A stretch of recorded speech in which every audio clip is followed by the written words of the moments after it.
ఇప్పుడు హిందూ ముస్లిం గొడవగా ఇప్పుడు జరగబోతుందని చాలామంది అనుకుంటూ ఉన్నారు. సో మాధవీలత గారు ఈ పోటీని ఎలా తట్టుకుంటారని చాలామంది కూడా సందేహంలో ఉన్నారు. వాళ్ళకి మీరు ఏం చెప్తారు? ఎవ్వడమ్మా హిందూ ముస్లిం గొడవలు చేసేది? 8 ఏళ్లగా ముస్లింలకు నేను సహాయపడుతున్నా. నిజంగా హిందూ ముస్లింలు గొడవ చేసే మనస్తత్వం ఉంటే ఆ బీద వాళ్ళకి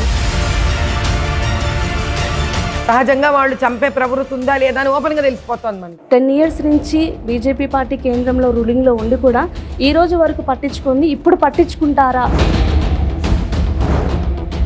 ఈ కథకి ప్రారంభం ఏంటో చెప్పనా? అసదుద్దీన్ ఓడిపోవడం. అక్కడి నుంచి డెవలప్మెంట్ స్టార్ట్ చేస్తాం.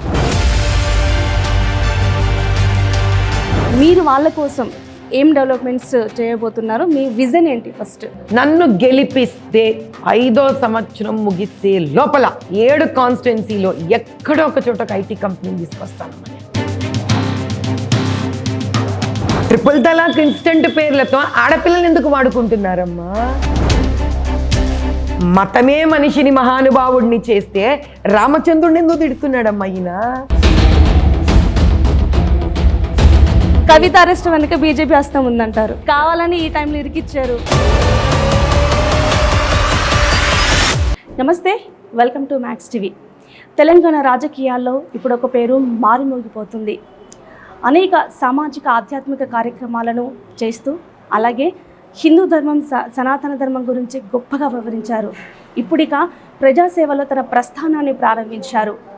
తను సంధిస్తున్న ప్రతి అస్త్రాన్ని ధీటుగా ఎదుర్కొంటూ ప్రత్యర్థి ఎవరైనా సరే గెలుపుతోనే తన సమాధానం చెప్తానంటున్నారు భారతీయ జనతా పార్టీ ఎంపీ అభ్యర్థి కోంపల్లి మాధవీలత గారు. ప్రస్తుతం మాధవీలత గారు మనతో పాటు ఉన్నారు. మరి వారిని అడిగి ఎలాంటి వ్యూహంతో ముందుకెళ్తున్నారో వారి మాటల్లోనే తెలుసుకుందాం. నమస్కారం మేడం. నమస్కారం తల్లి. మేడం, ముందుగా ఇలాంటి రాజకీయ అనుభవం లేని ఒక మహిళకు భారతీయ జనతా పార్టీ ఎంపీగా టికెట్ ఇవ్వడం అనేది నిజంగా చాలా గొప్ప విషయం. అందులోనూ కంచుకోట అయినటువంటి ఎంఐఎం పార్టీపై మీరు తలబడుతున్నారు. సో ముందుగా మీరు ఎటువంటి వ్యూహంతో ముందుకెళ్లాలనుకుంటున్నారు? ఎవరి అండదండలు లేకపోయినా కూడా నిలదొక్కుకొని విజయం సాధించగలిగింది మహిళ మాత్రమే. మీకు కుటుంబాలలో భర్త కాలం చేస్తే పిల్లల్ని పైకి తీసుకురాగలిగినట్టు ఒక స్త్రీ భార్య కాలం చేస్తే భర్త తీసుకురాలేడం, అది మహిళ శక్తి. అది ఇంకొకసారి మోదీ గారు ఎంత గట్టిగా నిరూపించారంటే ప్రపంచానికే ఏ రాజకీయ రంగ ప్రవేశము అక్కర్లేదు, ఒక స్త్రీ తలుచుకుంటే దేనైనా సాధించగలదు అనేది. అది సీటు వరకు చూపించారు. విజయం కూడా సాధించి వారు ఇచ్చిన అండదండల్ని ఇంకా గొప్పగా దేదీప్యమానంగా చూపిస్తాం ప్రజలకి. రెండోది కంచుకోట అన్నారు. దూరపు కొండలు నునుపు, అక్కడ దాకా పోలేదు కాబట్టి అది కంచుకోట అనుకుంటున్నారు. అది కంచు కాదయ్యా, పొట్ట విప్పి చూడ పురుగులుండు లాగా అది మట్టి కోట. దానికి పెద్ద విషయం ఏమక్కర్లేదు, నిజాన్ని నిర్భయంగా చెప్పే ఒక ఫిరంగు చాలు దాన్ని బద్దలు కొట్టడానికని చూపిస్తాం. ఇదే విధంగా మీరు అన్నట్టుగానే ఎవరైతే ఈమెకి ఎందుకు సీట్ ఇచ్చారు అని మాట్లాడిన వాళ్ళే కేవలం తనను ఓడించాలంటే ఈమె మాత్రమే కరెక్ట్ అన్న మాటలు కూడా మేము విన్నాము, చూస్తున్నాం కూడా. దీనికి మీరు ఎలా ఫీల్ అవుతున్నారండి? మంచిదే కదమ్మా, విషయం తెలుసుకుంటే ఇంక ముందుకెళ్ళిపోవాలి, కానీ తెలుసుకున్నాక ఇంకా విమర్శలు ఎందుకు తల్లి? ఆల్రెడీ అలాగే మీరు ప్రచారం కూడా స్టార్ట్ చేశారు. అక్కడి నుంచి నేను 370 రోజుల నుంచి ప్రచారం ఎప్పుడో మొదలు పెట్టేశాను. ప్రచారం అంటే ఏంటి తల్లి? నీ నియోజకవర్గాన్ని నువ్వు అర్థం చేసుకోవడమేనా? అయితే 8 ఏళ్ల నుంచి అర్థం చేసుకుంటున్నాను ఈ నియోజకవర్గాన్ని. సంవత్సరం నుంచి పాదయాత్ర చేస్తున్నాను ఈ నియోజకవర్గం. బహుశా రాజకీయ నాయకులకు ప్రచారం అనే ఒక పదము సీటు డిక్లేర్ అయినాక కావాలేమో, కానీ ఎప్పుడు ప్రజల మధ్యలో తిరిగే నాబోడు దానికి ప్రచారం ఏంటి? అది ఎప్పుడో మొదలైపోయింది. మీరు అన్నారు గ్రౌండ్ లెవెల్ నుంచి మీరు ఆల్రెడీ 1 year నుంచి గ్రౌండ్ లెవెల్ నుంచి వర్క్ చేస్తున్నారని చెప్పారు. మీరు మెయిన్గా అంటే ఇన్ని సంవత్సరాల నుంచి వాళ్ళు చేయలేని అభివృద్ధిని కానీ అక్కడ పడుతున్న కష్టాలు కానీ మీరేం చూశారు? పెద్ద లిస్టు అన్నీ చెప్తా. దీనికి మచ్చుకగా మీకు ఒక మాట చెప్తాను, అంటే ఒక లోతు ఎంత ఉంది అని తెలియాలంటే. చెత్త కుండీలు ఎందుకు ఉంటున్నాయి? చెత్త ఎందుకు ఉంది రోడ్ల మీద, ఇండ్ల పక్కన, మస్జిద్దుల పక్కన, దాని తర్వాత దేవాలయాల పక్కన, స్కూళ్ళ పక్కన? ఎందుకు అనంటే ఆ చెత్త తెచ్చి వేసేవాళ్ళు నెలకు 100 రూపాయలు ఇచ్చుకోలేరు కాబట్టి. ఇంకిప్పుడు ఆలోచించండి ఎంత లోతుగా అక్కడ అభివృద్ధి లేదో. రైట్. మీరు చెత్తెత్తే వాళ్ళు ఉంటారు జిహెచ్ఎంసీ నుంచి, మీ ఇళ్ళ దగ్గర వస్తుంటారు, మా ఇళ్ళ దగ్గర వస్తారు. నీకు తెలుసా అమ్మా, ఇప్పుడు మనం నెలకి ఇంత డబ్బులని ఇస్తాం, చెత్తెత్తే పిల్లాడు బండ్లో తెస్తాడు, 100 రూపీస్ ఇస్తాడు, అంతేనమ్మా. వాడ తీసుకెళ్ళి పెద్ద ట్రక్ వాడికి ఇచ్చేస్తాడు. వాళ్ళు ఎవరైనా మీకు పాత బస్తీలో కనుక కనిపిస్తే, అంటే మీరు భయపడకుండా వెళ్ళగలిగిన ప్రాంతాలలో వాళ్ళని అడగండి. వాళ్ళు చెప్తారు వీళ్ళు 100 రూపాయలు ఇవ్వలేరు, వీళ్ళు ఇవ్వరు ఇక్కడ అంటే. ఇవ్వలేరు కాబట్టి వాడికి ఇవ్వరు, మనకి ఇవ్వలేరు కాబట్టి ఆ చెత్త మేము ఎత్తుకెళ్ళం. అందుకే చెత్త కుప్పలు తయారైతాయి. అంటే 30 రోజుల తర్వాత ఒక వ్యక్తి తన చుట్టూరా ఉన్న చెత్తను, తన ఇంట్లోని చెత్తను ఒక పిల్లవాడు వచ్చి ఎత్తుకెళ్తుంటే 100 రూపాయలు ఇవ్వలేకపోతున్నాడంటే, ఆ 100 రూపాయలు వాళ్ళు బియ్యమో కొనుక్కోవచ్చు కదా, కందిపప్పు కొనుక్కోవచ్చు కదా, లేదా టక్కన ఏమైనా కాలికి దెబ్బ తగిలితే మందు కొనుక్కోవాలి కదా, నన్న ఇబ్బందిలో 24 గంటలు 365 రోజులు ఉంటున్నారంటే ఇంకా జీవితాలు ఏం జీవితాలు, ఏం చేస్తున్నట్టు తల్లి రాజకీయ నాయకులు, అక్కడ నెగ్గుతున్న వాళ్ళు. ఏమన్నా అర్థం ఉందా? దయ ఉందా వాళ్ళకి? దాక్షిణ్యం ఉందా? వాళ్ళేమో మిద్దలు మేడలు కట్టుకుంటూ పైకి పోతూనే ఉన్నారు. అందుకే పెరుగుట విరుగుట కొరకు విరుగుతారు, దాంట్లో కింద పడతారు. టైం వచ్చింది. మిద్దలు మేడలు కట్టించడం అక్కర్లేదు, కనీసం వాళ్ళకు ఒక బేసిక్ బాధ్యత, సామాజిక బాధ్యత. వాళ్ళు మిమ్మల్ని ఎంచుకున్నందుకు వాళ్ళకు తిండి, బట్ట, గుడ్డ, నీడ, వైద్యం, విద్య. ఇప్పుడు ఏ పరిస్థితిలో ఉన్నట్టు ఉంది? ఏమీ లేదు.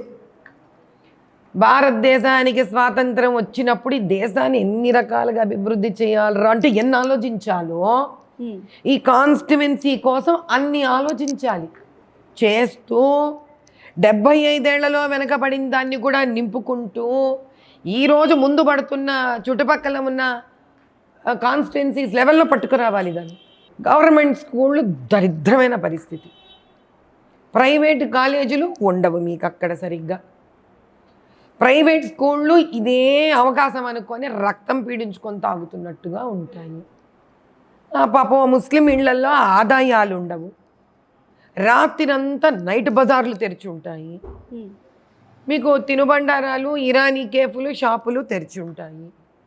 ఈ పిల్లలు చదువుకోరు, ఇంట్లో ఆ భర్త తిరుగుతూనే ఉంటాడు, పొద్దున్న లేవడు. ఎవడమ్మా స్త్రీ గోడ అర్థం చేసుకొని? ఇటు పక్కన మిగతా అసెంబ్లీలలో వేరే వర్గంలో మతంలో ఉన్న ఆడపిల్లలేమో సేఫ్గా బయటికి వెళ్ళలేరు, సేఫ్గా ఇంట్లోకి రాలేరు. అక్కడ ఓలా రాదమ్మా. అవునండి, తెలుసు కదా నీకు నిజం. ఎలా వెళ్తారు అక్కడ వాళ్ళు బయటికి? నీకు బస్ కనెక్టివిటీ ఉందా? బస్ స్టాపులు ఉన్నాయా? అచ్చా మీకు జోక్ చెప్తాయి. నేను మొన్న పోతున్నా ఇటు పక్కన న్యూ సిటీ వైపు, నాతో పాటు 2 పిల్లలు కూర్చున్నారు. నేను యథాలాపంగా అంటే ఏదో బస్ స్టాపులలో ఈ మిగతా నాయకుల ఫోటోలు ఎట్లుందో మనం కూడా ఒక 4-5 వేయిందామారా నా పక్కన ఉన్నవాడు అంటే వాడు గట్టిగా వెకిల్దాం ఉన్నవి. అమ్మా మీ కాన్స్టిట్యూన్సీలో బస్ స్టాపులు లేవమ్మా అన్నాడు. ఎక్కడి నుంచి మొదలు పెడదాం ఈ కథ? సో ఈ కథకి ప్రారంభం ఏంటో చెప్పనా? అసదుద్దీన్ ఓడిపోవడం. అక్కడి నుంచి డెవలప్మెంట్ స్టార్ట్ చేస్తాం. మీరు గెలుస్తారు, గెలిస్తా. మీరు అక్కడ ఇప్పుడు ఇన్ని ప్రాబ్లమ్స్ చెప్పారు కదా, మీరు వాళ్ళ కోసం ఏం డెవలప్మెంట్స్ చేయబోతున్నారు? మీ విజన్ ఏంటి ఫస్ట్? సరే, ఒక ఐటీ కంపెనీ ఎలాంటి రాష్ట్రాలకు వస్తుంది, ఎలాంటి ప్రాంతాలకు వస్తుంది? ఎవరైతే అబ్బా అనిపించారో అక్కడికి ఐటీ కంపెనీలు వస్తాయి. నన్ను గెలిపిస్తే 5వ సంవత్సరం ముగిసే లోపల 7 కాన్స్టిట్యున్సీలో ఎక్కడో ఒక చోట ఒక ఐటీ కంపెనీని తీసుకొస్తానమ్మని. ఓకే, బస్తీ మీద సవాలది. ఎక్కడో ఒక చోట ఐటీ కంపెనీ వాళ్ళే తామంతకు తాము వచ్చి ఉందండి ఏరియా, మేము ఇక్కడ ఐటీ కంపెనీని పెడతామనిపిస్తాను. అంటే దాని అర్థం ఏంటి? ఎలా ఉంటే వస్తారు ఐటీ కంపెనీ వాళ్ళు? విద్య ఉండాలి, శుభ్రత ఉండాలి, నాగరికత ఉండాలి, ఎదుగుదల ఉండాలి, వైద్యం ఉండాలి. ఎన్ని ఉంటే ఒక కంపెనీ వస్తుంది అక్కడ. కరెక్ట్, వచ్చేటట్టు చేస్తాం. ఎంత టూరిజం అమ్మా అక్కడ, చారిత్రాత్మకవి ఎన్ని ఉన్నాయి అక్కడ. పోనీ ఒక చార్మినారే తీసుకుందాం. చార్మినార్ చుట్టూ ఎప్పుడైనా చూసారా మీరు?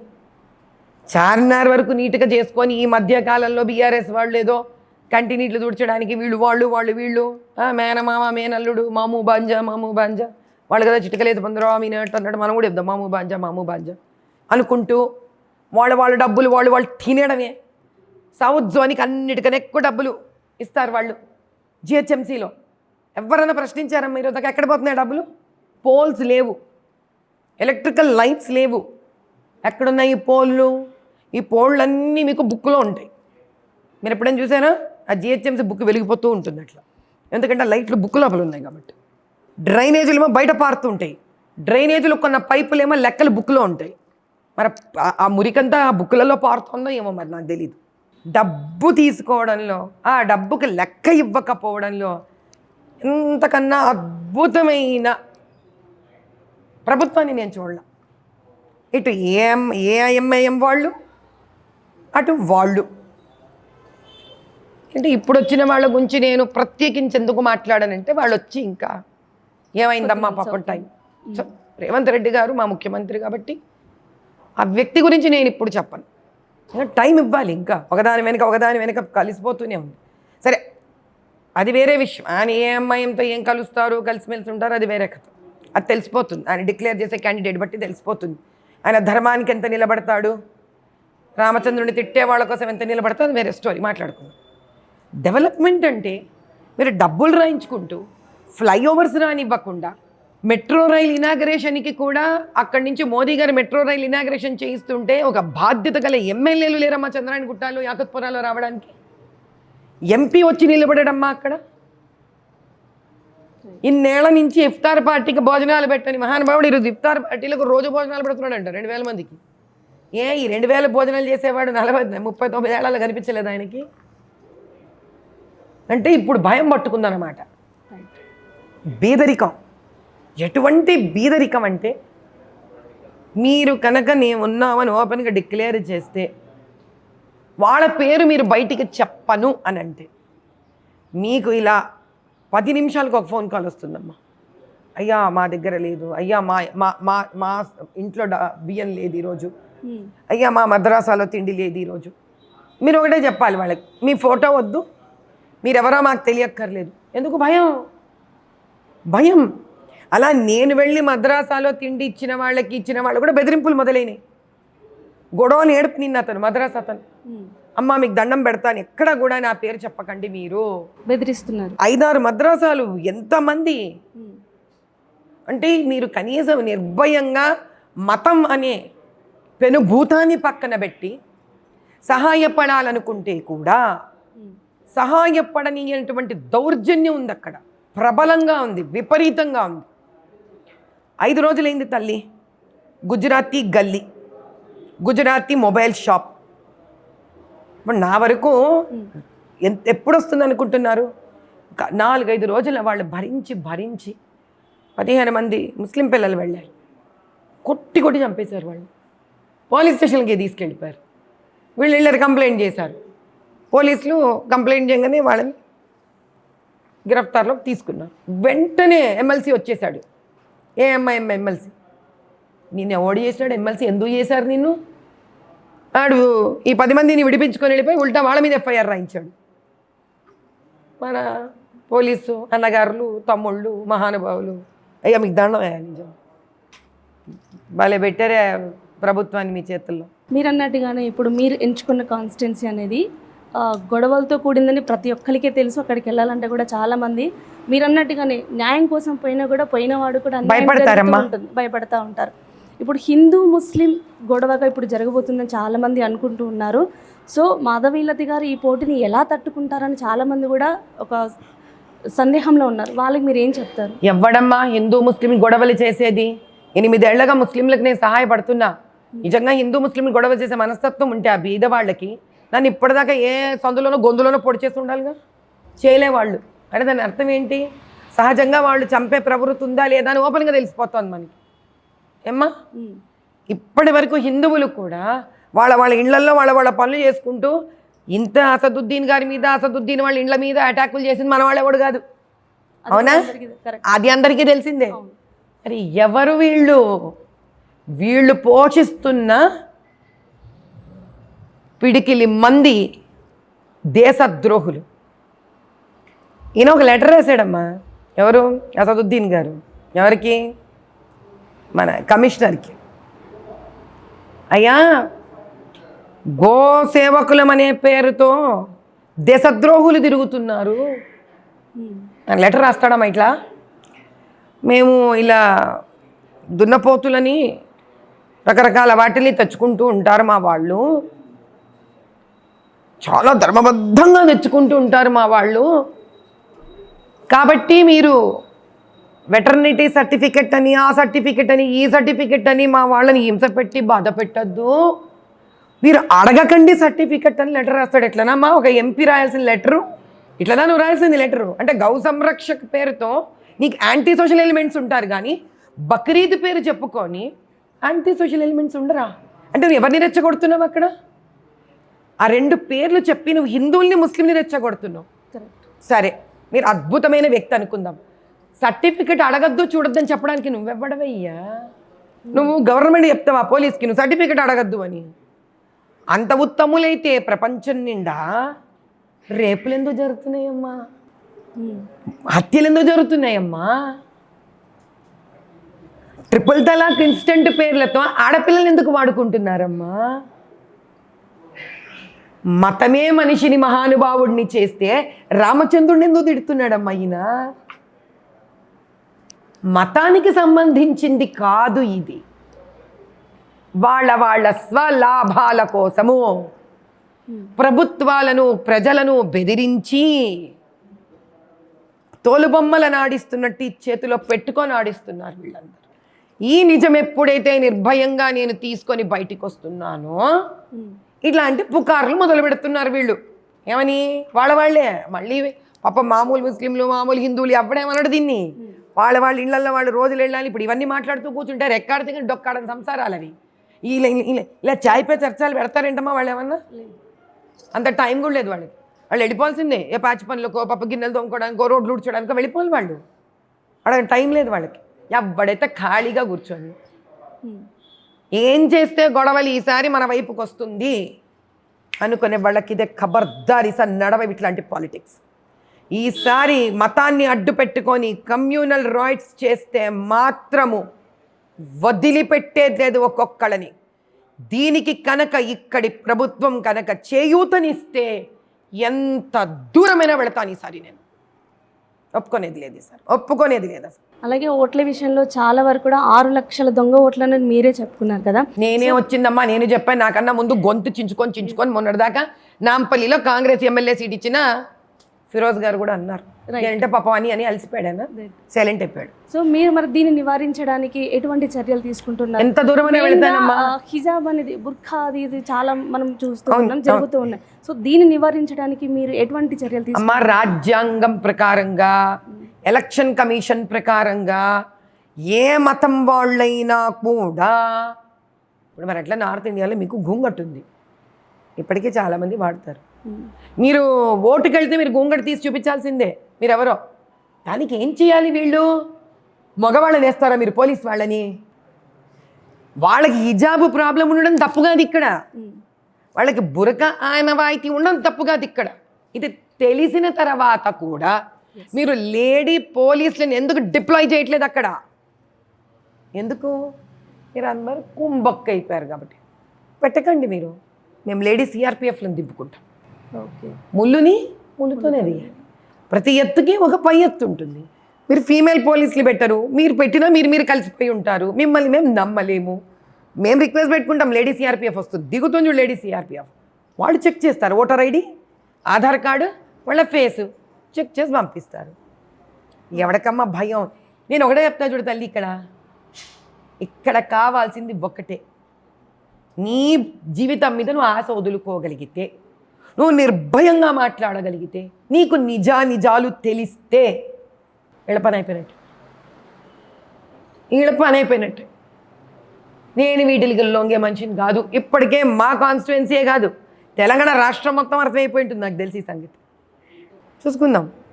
ఒక పక్క మాధవీలత గారు గెలుపుని ఎంతమంది కోరుకుంటున్నారో, ఒక పక్క ఈవిడ గెలుపు అసాధ్యం అని కూడా చాలామంది చెప్తున్నారు. ఎందుకంటే మీరు హిందూ ధర్మం గురించి, సనాతన ధర్మం గురించి చెప్పినప్పుడు మిమ్మల్ని ఎంత గొప్పగా పొగడడం అందరం చూసాం. ఎప్పుడైతే పొలిటికల్ ఎంట్రీ ఇస్తుందని చెప్పారో అప్పటి నుంచి ఖచ్చితంగా మిమ్మల్ని ఆరోపణలు చాలా వచ్చాయి. మీకు తమాషా చెప్తాను ఇక్కడ. మీరు ఏ ఆరోపణలు చూస్తారు? నాదొక వీడియో వచ్చినప్పుడు కింద ఆరోపణలు చూస్తారు, అంతేనా మీరు చెప్పేది? అట్ ది బెస్ట్ లెక్క ఎలా కడతారు మీరు? నాకు నెగిటివ్ కమెంట్స్ వస్తున్నాయని లెక్క ఎలా కడతారమ్మా? మీరు వీడియో వేస్తారు, కమెంట్ సెక్షన్కి పోతారు, అందులో కమెంట్స్ని లెక్క కడతారు, అంతేనా? బెస్ట్ అంటే ఎన్ని కమెంట్స్ చూసుంటారు చెప్పండి? 10, 20, 30? చాలా వరకు ఒక 100 వరకు కదా. ఏ అమ్మాయి ఏమో కాంగ్రెస్ కూర్చొని 100 మందికి ఈమెయిల్ ఐడీలు తయారు చేసి ఎక్కించలేరేంటి 100 కమెంట్స్? అదా ప్రపంచం నిర్ణయిస్తుంది. ఆ 100 కమెంట్స్ నిర్ణయించేది ఒక వ్యక్తి శక్తి, యుక్తి, అంతేనా వాళ్ళ కెపాసిటీ? అంత ధర్మయుద్ధమైనా వాళ్ళు చేయగలిగింది. మనకి తెలుసు దీని ముందుకు ఎలా తీసుకెళ్ళాలి. ఎందుకు ఆ కాంగ్రెస్ అమ్మాయి, ఒక అమ్మాయి నా గురించి ఏమీ తెలియదంట, కానీ నా గురించి మాట్లాడుతుందంట. అంటే నేను చూసాను అన్న విధంగా మాట్లాడారు. మళ్ళీ నా గురించి తెలియదంట, అన్ని ఆ ఒక్క వ్యక్తే మాట్లాడుతూ ఉంది. ఆశ్చర్యకరమైన విషయం ఏమిటంటే ఆ అమ్మాయిని చూస్తే నాకు జాలి వేస్తుంది. నాకెందుకు జాలి వేస్తుంది అంటే, ఒక స్త్రీగా జన్మించి,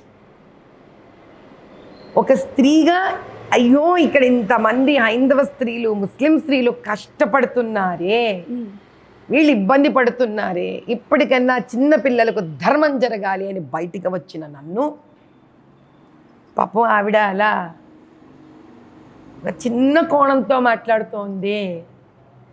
జాలి తప్ప నాకు వీళ్ళ కోపం లేదు, వీళ్ళ మీద ఇబ్బంది లేదు. కాబట్టి వేసుకొని తల్లి, వాళ్ళు ఎన్ని నెగిటివ్ కమెంట్స్ వేస్తే నాకు ఇంకా అంత మంచిది. ఎందుకు తెలుసా?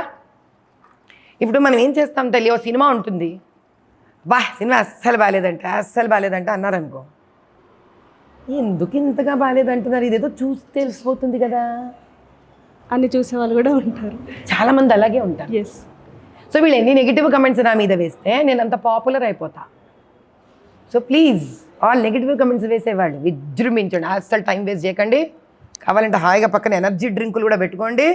బలహీనం అవుతారేమో, మంచి ఎనర్జీ డ్రింక్ వేసుకుని తాగుతూ హ్యాపీగా కానివ్వండి మీ నెగిటివ్ కమెంట్స్.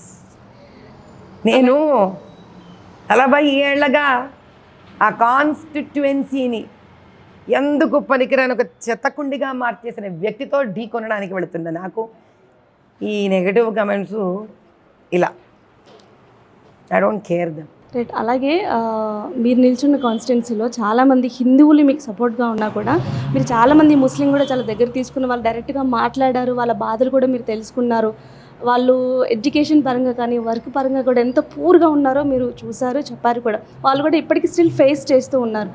బట్ బతానీ దగ్గరికి వచ్చేసరికి వాళ్ళే చూసుకుంటారు, కానీ మాధవీలత గారికి ఎవరైనా చెప్పారమ్మా నీకు సపోర్ట్ చేస్తారని నీకు ఎవరైనా నుంచి చెప్పారా? అంటే మీ ఉద్దేశంలో ఒక ముస్లిం స్త్రీ నేను చచ్చిపోయినా పర్లేదు, నా పిల్లలు అడుక్కు తిన్నా పర్లేదు, నా కూతుళ్ళు చిన్న వయసులో పెళ్ళిళ్ళు అయిపోయినా పర్లేదు, 100 మంది తీసుకెళ్ళి దుబాయ్లో అమ్మేసుకున్నా పర్లేదు, నా పిల్లలు ఇక్కడ ఉన్న వాళ్ళు లేబర్లు అయిపోయినా పర్లేదు, నేను మాత్రం ఇవన్నీ మతంలో చెప్పకపోయినా నేను మాత్రం పట్టుకొని వేళ్ళాడి నా జీవితాన్ని నాశనం చేసుకుంటాను, ఎంఐఎం వాళ్ళో మా ముల్లాలో మౌలాలలో చెప్పిందే వింటాను అనేసి స్త్రీ అసలు అనగలదమ్మా? ఏదో ఒక రోజు ఆమెకి ఒక బ్రేకింగ్ పాయింట్ వస్తుందా రాదు? ఖచ్చితంగా అదే ఈ బ్రేకింగ్ పాయింట్. ఎందుకంటే ఒక హిందూ స్త్రీ నిలబడట్లేదు ఇక్కడ, ఒక మానవత్వము, ధర్మము, న్యాయము తెలిసిన మాతృస్వరూపంలో ఉన్న ఒక స్త్రీ నిలబడుతుంది. ఆ స్త్రీ శక్తి హైందవ ధర్మం ఇచ్చిన ధర్మము, హైందవత్వం నాకు నేర్పించిన ధర్మ మార్గము నా శక్తి. నేనెవరు? మతము, కులము, విచక్షణ అలాంటి ఈ భేదాలు లేకుండా ప్రజల కోసం వచ్చానని చెప్పే ఒక మాతృస్వరూపం ఉన్న వ్యక్తిని నేను. ఖచ్చితంగా ఈసారి ముస్లిం మహిళలు బయటికి వస్తారు, మనకు ఓటు వేసి తీరుతారు. ఎందుకంటే మోదీ గారు చేసినన్ని అభ్యుదయ కార్యక్రమాలు ముస్లిం స్త్రీలకు, అసదుద్దీన్ గారు చేయలేదు, అక్బరుద్దీన్ గారు చేయలేదు, ఏఐఎంఐఎం నుంచి ఎవ్వరూ చేయలేదు, కాంగ్రెస్ చేయలేదు, బీఆర్ఎస్ చేయలేదు. కాబట్టి ఆయన మోదీ గారు ఢిల్లీ నుంచి చేసిన కార్యక్రమాలు అందరికీ, ప్రత్యేకించి మైనారిటీలకు ఏవైతే ఆయన చేశారో, అది కూడా స్త్రీలకు ఆయన చేశారో చెప్పే నాథుడు ఈరోజు దాకా ఇక్కడ లేకపోయింది. భయపడి ఐఎమ్ దేర్ వాయిస్, ప్రధానమంత్రి గారి వాయిస్ నేనవుతా. ఆయన ఎన్ని చేశారో నా లోక్సభ కాన్స్టిట్యుయెన్సీలో నేను చెప్తా. అందరు బయటకు వచ్చి ఓటేస్తారు. హిందువులు లేదు, ముస్లిమ్స్ లేదు, అందరు బయటకు వచ్చి వేస్తారు. సిక్కు లేదు, ఈసాయి లేదు, అందరు బయటకు వచ్చి వేస్తారు. జైన్ లేదు, బౌద్ధులు లేదు, అందరూ వచ్చి బయటకు వచ్చి ఓట్లు వేస్తారు. అందరూ వస్తారు ఈసారి.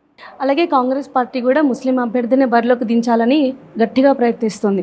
అయితే కాంగ్రెస్ పార్టీ కూడా అక్కడ అభివృద్ధి కార్యక్రమాలను పెట్టే దృష్టిలో ఉంది. అయితే ఇన్నేళ్ళు 10 years నుంచి బీజేపీ పార్టీ కేంద్రంలో రూలింగ్లో ఉండి కూడా ఈ రోజు వరకు పట్టించుకుంది, ఇప్పుడు పట్టించుకుంటారా అని చాలామంది అడుగుతూ ఉన్నారు. మంచి ప్రశ్న వేసావు తల్లి. కేంద్ర ప్రభుత్వము ఏదైనా చెయ్యాలంటే ప్రజలందరికీ తెలియాల్సిన ఒక విషయం ఉంది నాయన, మీరందరూ తెలుసుకోండి. ఆయుష్మాన్ భారత్ 2-3 ఎగ్జాంపుల్స్ ఇస్తాను. స్టేట్ లిస్ట్, సెంట్రల్ లిస్ట్, అంటే యూనియన్ లిస్ట్ అని 2 లిస్టులు ఉంటాయి. అందులో ప్రప్రథమంగా మీకు అందరికీ అర్థమయ్యే భాషలో ఒక మాట చెప్తాను. తెలంగాణ రాష్ట్రం మొత్తం వినాలి, ఇది ఒక కాన్స్టిట్యువెన్సీకి సంబంధించిన సమస్య కాదు. ఆయుష్మాన్ భారత్ అనేది కేంద్ర ప్రభుత్వం మోదీ గారి సర్కార్లో బీద వర్గము, బడుగ వర్గాలందరికీ కూడా ఒక ఆరోగ్యశ్రీ కార్డు లాంటిది ఆయన కూడా పథకాన్ని పెట్టారు.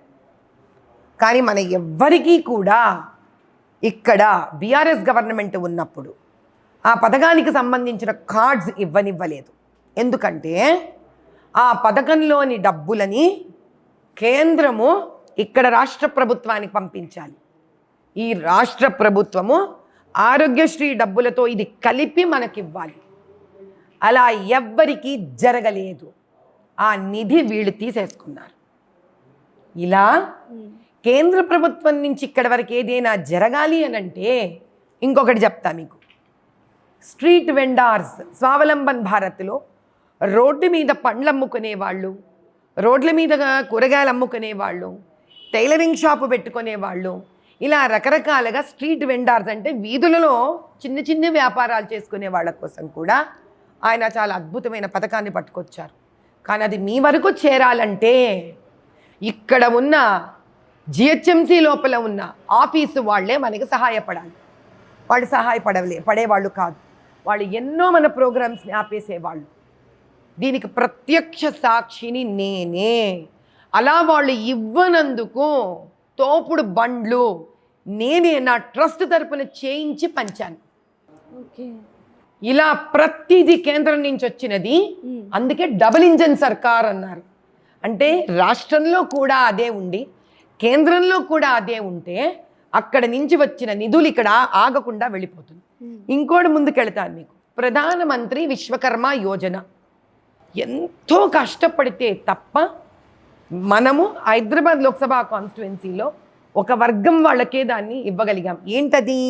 చదువు, సంధ్యా, పాపం ఇలాంటివి ఏవీ లేని స్త్రీ పురుషులకు 15 రోజుల పాటు 18 రకాల కళలు, అంటే నైపుణ్యత్వం, అంటే పూలదండలు తయారు చేయడం ఉండొచ్చు, టైలరింగ్ ఉండొచ్చు, చెప్పులు కుట్టడం ఉండొచ్చు, ఇలా 18 రకాల నైపుణ్యాలలో, స్కిల్స్లో వాళ్ళు 15 రోజుల పాటు వీళ్ళకి నేర్పించి రోజుకు 500 గవర్నమెంటే ఇచ్చాక 15,000 రూపాయల కిట్నిచ్చి ఆ తర్వాత 1,00,000 నుంచి 3 లక్షల వరకు, 1,00,000 రూపాయలకు మీకు 5% అంటే 5,000 రూపాయల డివైడ్ చేస్తే అంతే మాత్రం వడ్డీతో వ్యాపారం మీరే స్థాపించుకోవడానికి చేస్తే కూడా ముస్లిం మహిళ లోపలికి తీసుకెళ్ళలేకపోయినాం. మేము ఈ కార్యక్రమం తీసుకెళ్ళలేకపోయాం. ఇది కాదని చెప్పి నేను వెళ్ళాను ముందుకి.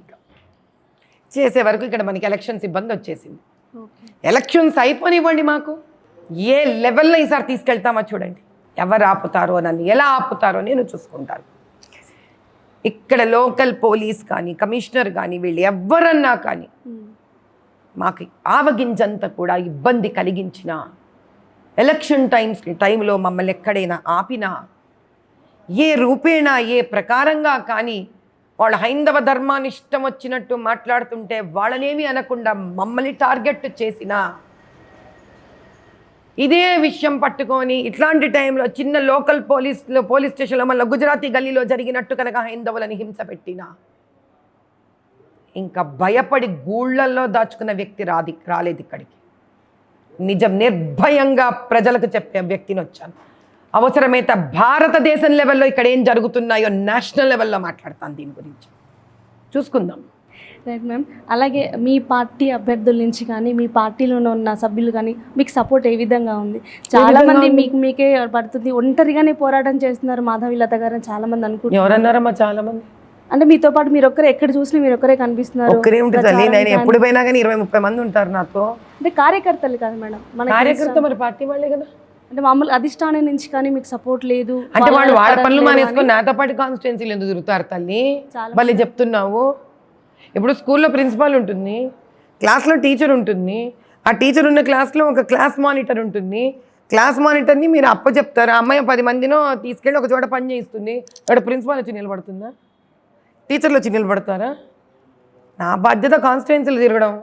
నేను 10 మందిని మా కార్యకర్తలను వేసుకొని ఆ లోకల్ కన్వీనర్ ఉంటే కన్వీనరు, మోర్చా వాళ్ళు ఉంటే మోర్చా వాళ్ళు, కార్యక్రమాలు ఇప్పుడు ఎవరెవరైతే కుల సంఘాలు పిలిస్తే కుల సంఘ పెద్దలు వేసుకొని వెళ్తాను. పార్టీ అధిష్టానం ఎందుకు దాన్ని నాతో పాటు తిరుగుతుంది?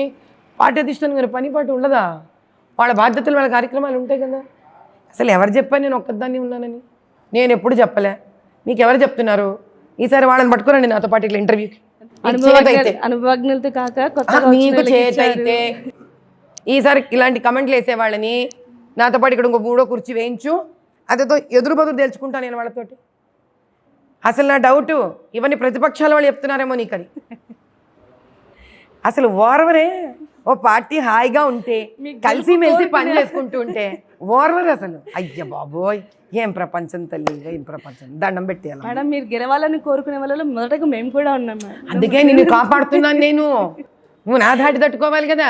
ఈసారి వాళ్ళు ఎవరైనా నీకు ఇలా చెప్తుంటే ఇలా కాదు నువ్వు నాకు చెప్పడం కదా, ఆవిడ ఇంటర్వ్యూ ఇప్పుడే చేద్దాం పదా అని పదా.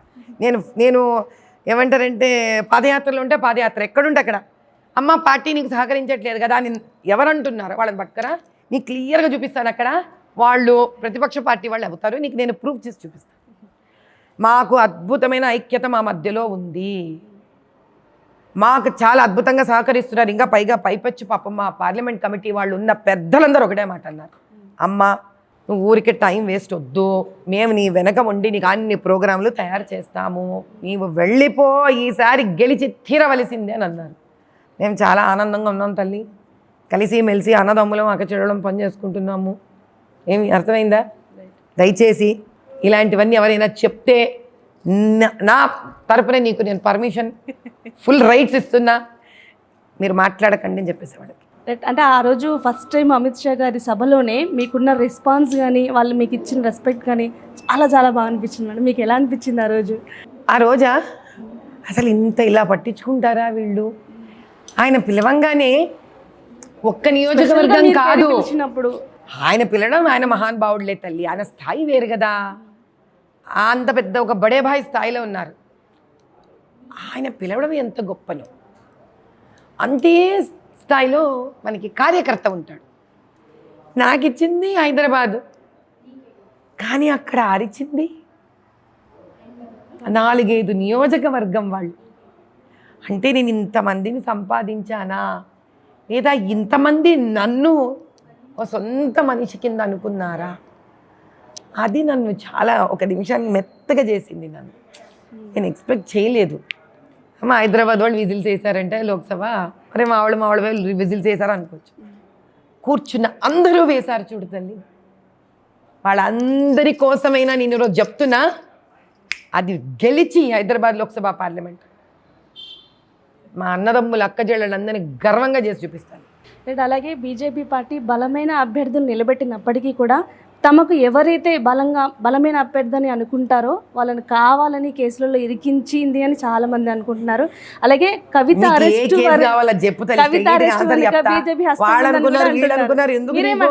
ముసుగులో గుద్దులాట, నీకు ప్రశ్న వేసే హక్కు ఉంది, నాకు సమాధానం చెప్పాల్సిన అవసరం ఉంది. కవిత అరెస్ట్ వెనుక బీజేపీ హస్తం ఉందంటారు. అంటే కవిత కావాలని ఈ టైంలో ఇరికిచ్చారు. కరెక్టే అమ్మా, అదే చెప్తాను విని నీకు.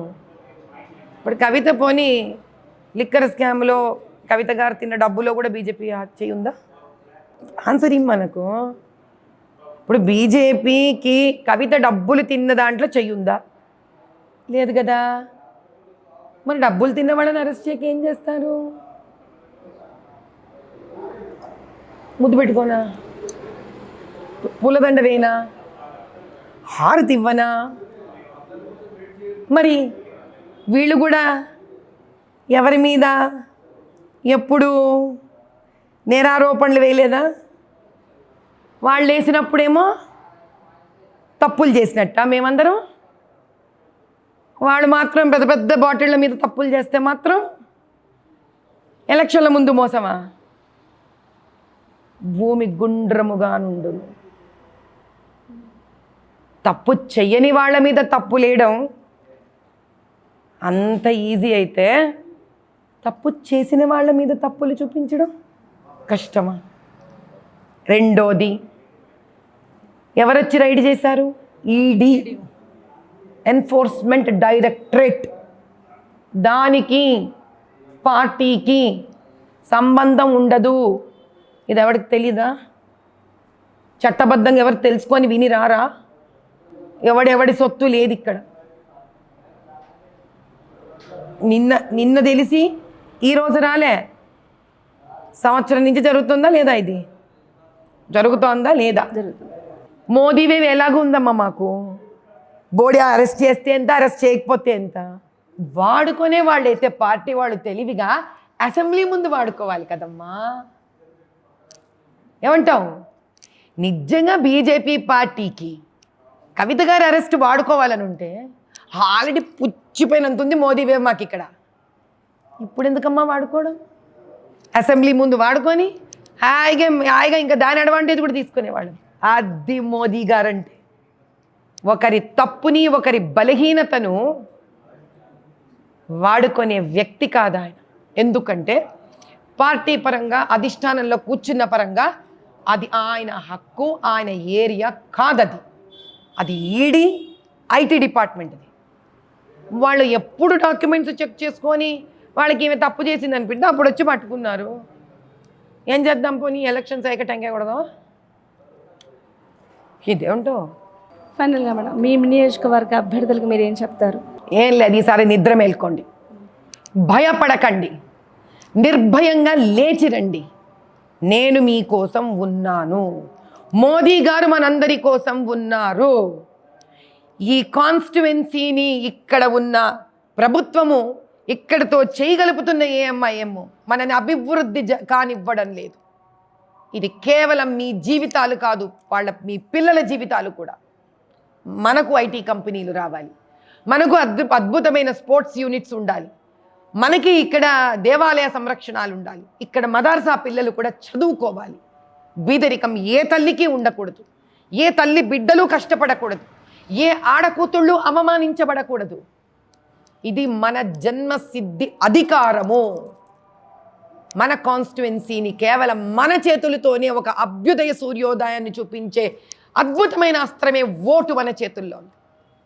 అది దయచేసి కమలం గుర్తుకు వేసి ఈసారి మీ హక్కుని గెలిపించుకోండి.